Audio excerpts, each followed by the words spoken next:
தற்போது பாதிக்கப்பட்ட மக்கள் அந்த ஆறுதலை வாங்கிட்டு வந்திருக்கிறாங்க. அந்த ஆறுதல் பத்திரமா வச்சிருக்கீங்க இல்லையா? வச்சிருக்கீங்க. அந்த ஆறுதலை வாங்கி அவர்களுடைய அனுபவம் என்னன்ற நம்ம பேசுவோம். இல்லங்க, அவர் ஆறுதல் சொன்னாரு, மன்னிப்பு கேட்டாரு, அவ்வளவுதான்.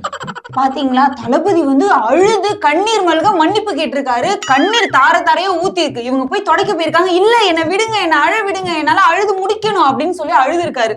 நீங்க சொல்லுங்க, அவரு பார்த்தார பேசுங்க. அதாவது அவர் என்ன சொல்ல வராங்க அப்படின்னா, அவர் காலில் விழ வந்திருக்கிறார். அதாவது நீ இல்ல தயவு செய்து காலில் விழாதீங்கன்னு இவர் தடுத்து இருக்கிறார். இல்ல நான் காலில் விழுந்தே அவனு ஒரு பாய் பாஞ்சு அவர் காலில் விழுந்து மன்னிப்பு கேட்ட அந்த கில்லி படம் மாதிரி விழுந்திருக்காரு இல்லையா? ஆமா, விழுந்திருக்காரு. அந்த விழுந்து மன்னிப்பு கேட்டு என்ன விட்டுருங்க, என்ன ஐயோ அந்த அந்த குக்குரல் உங்களால மீள முடியல. அவரால் என்ன இப்படி ஒரு மனிதனா அப்படின்னு அவர்கள் நினைக்கக்கூடிய அந்த வேதனை அவர் முகத்திலே தெரிகிறது. பாத்தீங்க இல்லையா, தளபதிட்ட பேசுனீங்க இல்லையா? பேசுனாங்க. பாத்தீங்களா, மொத்த குடும்ப செலவையும் இதுக்கப்புறம் எல்லாத்தையுமே நானே ஏத்துக்கிறேன். படிப்பு செலவு, ரேஷன் செலவு எல்லாத்தையும் நானே ஏத்துக்கிறேன். நானே வாடகை கட்டுறேன், நானே வீடு கட்டி தரேன், எல்லாமே நானே பண்றேன்னு சொல்லியிருக்காராமா. தகவல் கிடைச்சிருக்கு. அப்படி ஒரு தகவல்.